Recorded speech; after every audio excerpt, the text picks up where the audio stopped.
Just weeks after filing the lawsuit, Glenn Taylor would be captured on videotape, pushing over a 2,000-pound sandstone goblin. Chris Jones is on this one for us tonight. And Chris, this video has gone viral. We've all seen it. Tonight, who is this man that Taylor is suing?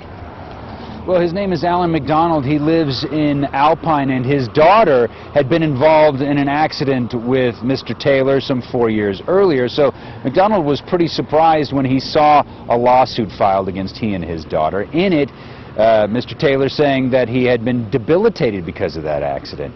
And then, just fast forward to yesterday, and McDonald is looking at his TV screen to see that same man who said he was debilitated shoving 2,000-pound rocks over. Here's Glenn. Glenn Taylor bellies up to a sandstone goblin. Wiggle it just a little bit. And with what looks like some pretty potent pushes,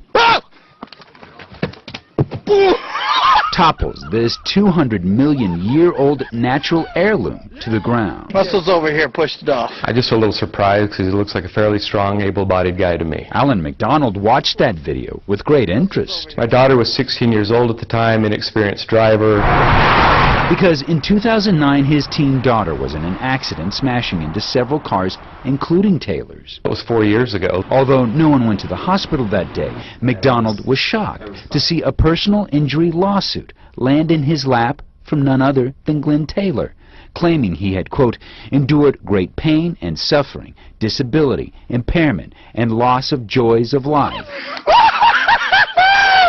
And, quote, sustained serious, permanent, and debilitating injuries. Now, you've recently filed a personal injury lawsuit saying that you're debilitated because of a car accident. We asked Taylor about the lawsuit yesterday. Yeah, from 4 years ago. Yeah.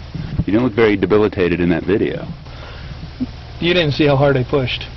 Looked like you were pushing pretty hard. Now, you don't have my authority to put this online, put this on the news. Eventually, Taylor stopped speaking, but McDonald says these images, Wiggle it. They speak for themselves. And then you see a video like this where they're climbing around, destroying public property, pushing what's got to be a 2-ton rock off its base. Taylor's attorney says that Glenn's back injury and the pain and suffering, not to mention the medical bills associated with it, are all too real.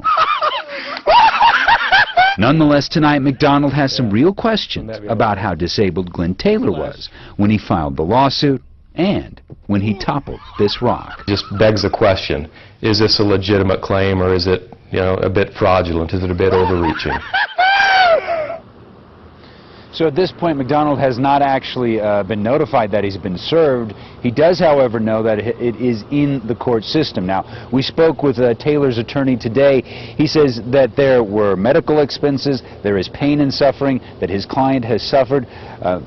Much of that, he says, was several years ago, but he says medical bills and medical situations will continue on into the future. He says that's why that lawsuit is there. Guys, back to you. All right, Chris, thanks very much. Keep us posted on this story.